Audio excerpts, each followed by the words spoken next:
നമ്മൾ second മോഡ്യൂളിന്റെ 2 class കഴിഞ്ഞു. നമ്മൾ ക്ലാസിഫിക്കേഷൻ ഓഫ് ആംപ്ലിഫയേഴ്സ് കണ്ടു, ആർ സി കപ്പിൾഡ് ആംപ്ലിഫയേഴ്സ് കണ്ടു. ആർ സി കപ്പിൾഡ് ആംപ്ലിഫയറിന്റെ പല ഓരോ കമ്പോണൻസിന്റെയും ഉപയോഗം എന്താണെന്ന് കണ്ടു. ഡി സി ലോഡ് ലൈൻ എന്താണെന്ന് പറഞ്ഞു.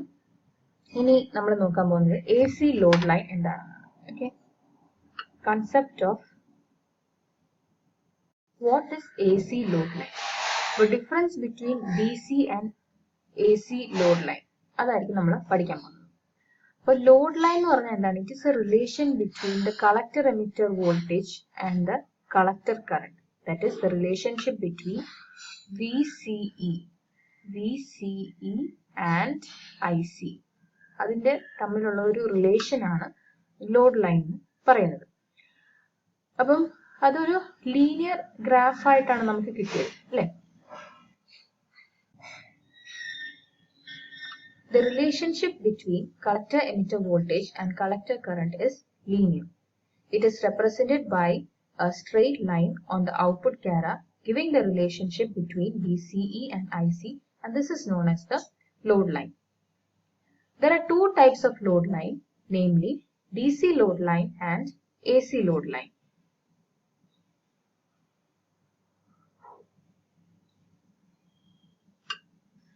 DC load line determines the value of the collector current IC and the collector emitter voltage VCE corresponding to zero signal condition. DC load line എന്ന് വെച്ചാൽ zero signal condition എന്നുള്ള load line ആണ്. Zero signal condition എന്ന് പറഞ്ഞാൽ എന്താണ്? AC signal ഒന്നും കൊടുക്കാത്തപ്പോൾ ഉള്ള load line, അതാണ് DC ലോഡ് ലൈൻ എന്ന് പറയുന്നത്, സീറോ സിഗ്നൽ കണ്ടീഷൻ. ഇനി AC ലോഡ് ലൈൻ എന്ന് പറയുന്നത് it determines the value of the collector current IC and the collector emitter voltage VCE when AC signal is applied. AC signal apply ചെയ്യുമ്പോൾ ഉള്ള load ലൈനെ നമ്മൾ AC load line എന്ന് പറയും. ഒരു സർക്യൂട്ടിൽ നിങ്ങൾക്ക് കാണാം, ഇതൊരു ആർ സി കപ്പിൾഡ് ആംപ്ലിഫയറിന് ACയും DC കറൻസും എല്ലാം കമ്പൈൻ ചെയ്തിട്ട് മാർക്ക് ചെയ്തേക്കുന്ന ഒരു സർക്യൂട്ടാണ്. ഇവിടെ നമുക്ക് കാണാം VCC DC വോൾട്ടേജ് കൊടുത്തിട്ടുണ്ട്, AC എന്ന് പറയുന്ന Vin എന്ന് പറയുന്ന AC സിഗ്നൽ കൊടുത്തിട്ടുണ്ട്. Cin ആൻഡ് CC കപ്പാസിറ്റേഴ്സ് നമ്മൾ DC അനാലിസിസിൽ നമ്മൾ ഈ രണ്ട് കപ്പാസിറ്റേഴ്സ് നമ്മൾ ഓപ്പൺ സർക്യൂട്ട് ചെയ്ത് ഈ രണ്ട് കപ്പാസിറ്റേഴ്സ് ഇല്ലായിരുന്നു, അല്ലെ? അപ്പം ഇവിടെ നമ്മൾ AC അനാലിസിസിൽ ഈ രണ്ട് കപ്പാസിറ്റേഴ്സ് നമ്മൾ കൺസിഡർ ചെയ്യും. പിന്നെ IC എന്ന് പറയുന്നതാണ് ടോട്ടൽ കളക്ടർ കറന്റ് എന്ന് പറയുന്നത്. അപ്പൊ IC ടോട്ടൽ കളക്ടർ കറന്റ് എന്ന് പറയുന്നത് sum of DC collector current and sum of AC collector current. അതുപോലെ തന്നെ എമിറ്റർ കറന്റ് എന്ന് പറയുന്നതും DC AC കമ്പൈൻ ചെയ്തിട്ടുള്ളതാണ്. അതിനകത്ത് DC കറണ്ട് RL കൂടി പോകും, AC കറണ്ട് കപ്പാസിറ്റർ ബൈപ്പാസ് ചെയ്യും. ഇനി IB എന്ന് പറയുന്നത് base current, it's A total of DC and AC currents. Okay, R1 and R2 are the voltage divider resistors and Cin and CC are the coupling capacitors. CE എന്ന് പറയുന്നത് എന്തായിരുന്നു? Emitter bypass capacitor. എന്തിനാണ് emitter bypass capacitor? To avoid the negative feedback. അപ്പൊ ഇതെല്ലാം നമ്മൾ last ക്ലാസ്സിൽ discuss ചെയ്തതായിരുന്നു, അല്ലെ? ഇനി നമുക്ക്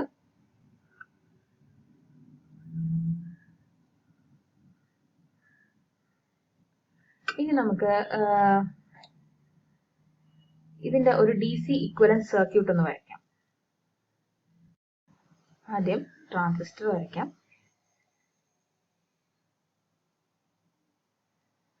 ട്രാൻസിസ്റ്ററിൽ നിന്ന് collector resistance, emitter resistance, Basil R1 and R2.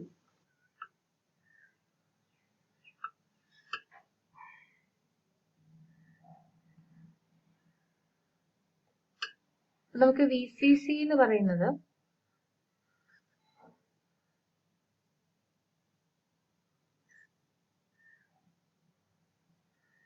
VCC, ഇത് I1 R1, ഇത് R2, ഇതിലേക്ക് ഫ്ലോ ചെയ്യുന്നത് IB. അതായത് DC വരുമ്പോൾ നമ്മൾ ക്യാപിറ്റൽ വെച്ചിട്ടാണ് നമ്മൾ ക്യാപിറ്റൽ നൊട്ടേഷൻ വെച്ചിട്ടാണ് നമ്മൾ DC കറൻസിനെ ഡിനോട്ട് ചെയ്യുന്നത്. ക്യാപിറ്റൽ IB, ഇവിടെ IC. DC ഇക്വലന്റ് സർക്യൂട്ട് ആയിട്ടാണ് നമ്മൾ DC കറണ്ട്സ് മാത്രമേ നമ്മളിവിടെ മാർക്ക് ചെയ്യുന്നുള്ളൂ. ഇവിടെ IE RE. ഓക്കെ, അപ്പൊ എല്ലാം ആയില്ലേ? ഗ്രൗണ്ട്. അപ്പം ഇതാണ് നമ്മുടെ DC ഇക്വലന്റ് സർക്യൂട്ട്. ഇവിടെ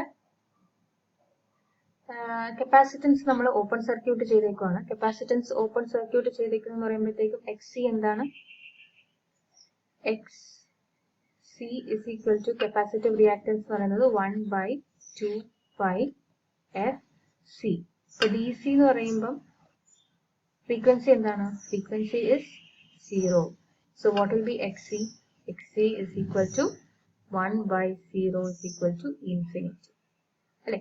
അതായത് റിയാക്ടൻസ് വളരെ ഹൈ ആണ്. So the capacitance is open circuit. That is no AC signal is applied എന്ന കണ്ടീഷൻ ആണ് നമ്മളിവിടെ പറയുന്നത്. അതായത് Vin ഇല്ല. അപ്പൊ ഇവിടെ പറയുന്ന രണ്ട് കണ്ടീഷൻസ് എന്തൊക്കെയാണ്?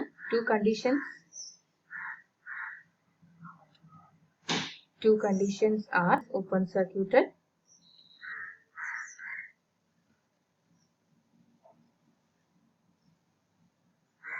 and no signal is applied. No signal is applied. Signal എന്ന് പറയുന്നത് AC സിഗ്നൽ ആണ്. No signal is applied. Okay, അപ്പൊ നമുക്ക് ഇതിന്റെ ഔട്ട്പുട്ടിൽ ജസ്റ്റ് KVL ഒന്ന് അപ്ലൈ ചെയ്ത് നോക്കാം. അപ്പൊ ഔട്ട്പുട്ട് നമുക്ക് എങ്ങനെ വരയ്ക്കാം? ഔട്ട്പുട്ടിനെ ഞാൻ ജസ്റ്റ് ഒന്ന് എടുത്ത് വരയ്ക്കുകയാണ്. അപ്പൊ VCC എന്ന് പറയുന്നത് ഇങ്ങനെ വരച്ചു.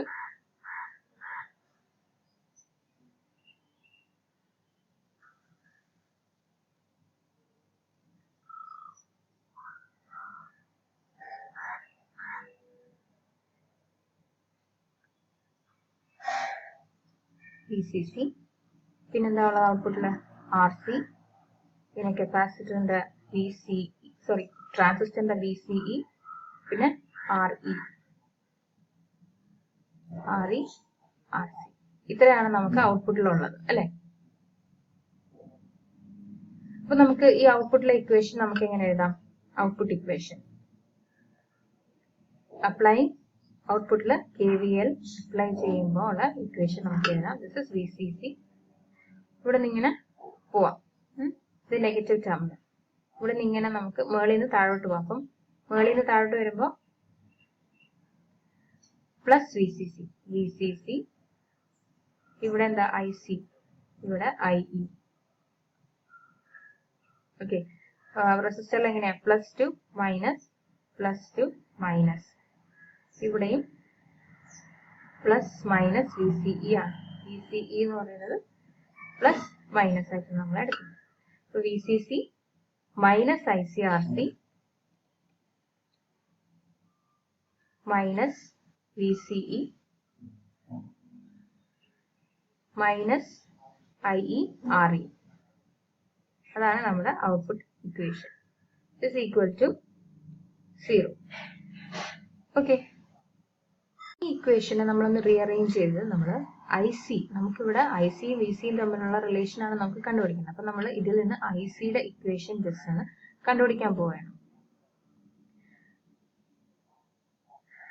So we can write VCC minus ICRC minus VCE minus IERE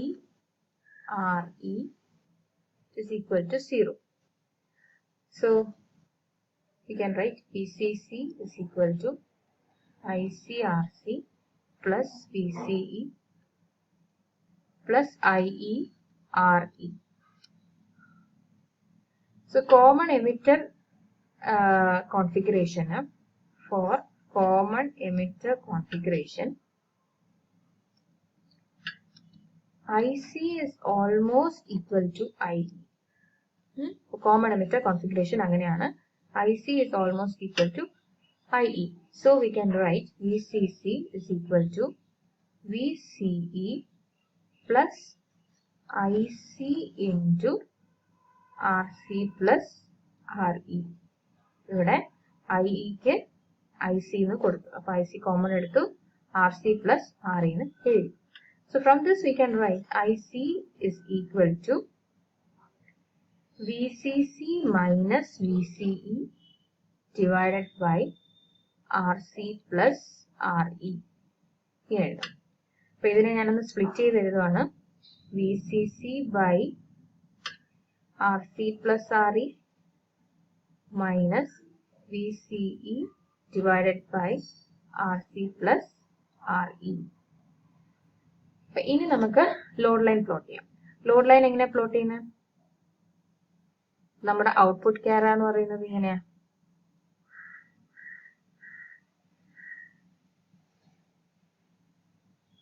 ഇപ്പോൾ ലോഡ് ലൈൻ പ്ലോട്ട് ചെയ്യാനായിട്ട് നമ്മൾ ഇതാണ് നമ്മുടെ ഔട്ട്പുട്ട് ക്യാര. ഇവിടെ IC, ഇവിടെ VCE ഇവിടെ പ്ലോട്ട് ചെയ്തിരിക്കണം.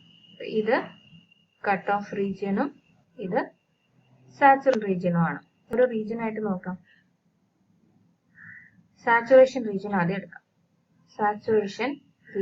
സാച്ചുറേഷൻ റീജിയൻ എടുക്കുമ്പോൾ സാച്ചുറേഷൻ റീജിയനിൽ എന്താ ഉള്ളത്? നമ്മുടെ VCE എന്ന് പറയുന്നത് 0 ആണ്. സാച്ചുറേഷൻ റീജിയനിൽ 0. അന്നേരമുള്ള IC എന്താണ്? IC is equal to IC എന്താണ്? VCE 0 ആയിരിക്കുമ്പോൾ IC എന്താണ്? That is equal to VCC divided by RC plus RE. ഇതാണ് സാച്ചുറേഷൻ റീജിയനിലുള്ള IC. IC നമുക്ക് കിട്ടി. ഇനി കട്ട് ഓഫ് റീജിയൻ നോക്കിക്കേ. കട്ട് ഓഫ് റീജിയൻ ഈ ഒരു റീജിയൻ നോക്കുമ്പോൾ IC 0 ആണ്. So on putting IC is equal to 0. VCE എന്താണെന്ന് കണ്ടുപിടിക്കണം.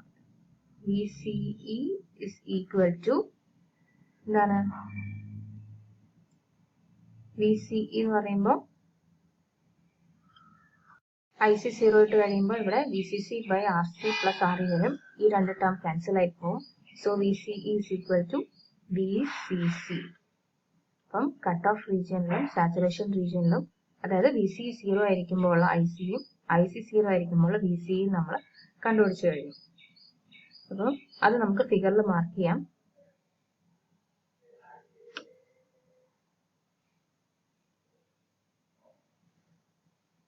VCE എന്ന് പറയുന്നത്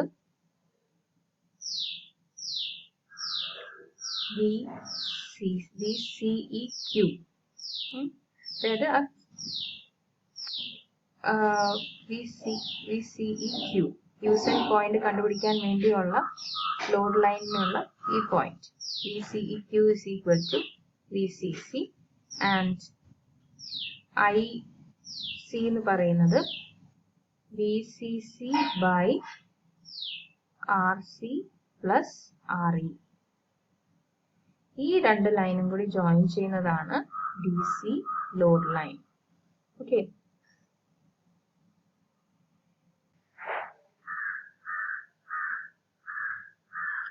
സോ ഈ ഫിഗറിൽ നമുക്ക് കാണാം ഒരു ഗ്രീൻ ലൈൻ, അതാണ് DC ലോഡ് ലൈൻ. അപ്പോൾ DC RC കപ്പിൾഡ് ആംപ്ലിഫയറിന്റെ DC ലോഡ് ലൈൻ നമ്മൾ പ്ലോട്ട് ചെയ്ത് കഴിഞ്ഞു. ഇനി നമുക്ക് AC ലോഡ് ലൈൻ എങ്ങനെയാണ് വരയ്ക്കുന്നതെന്ന് നോക്കാം.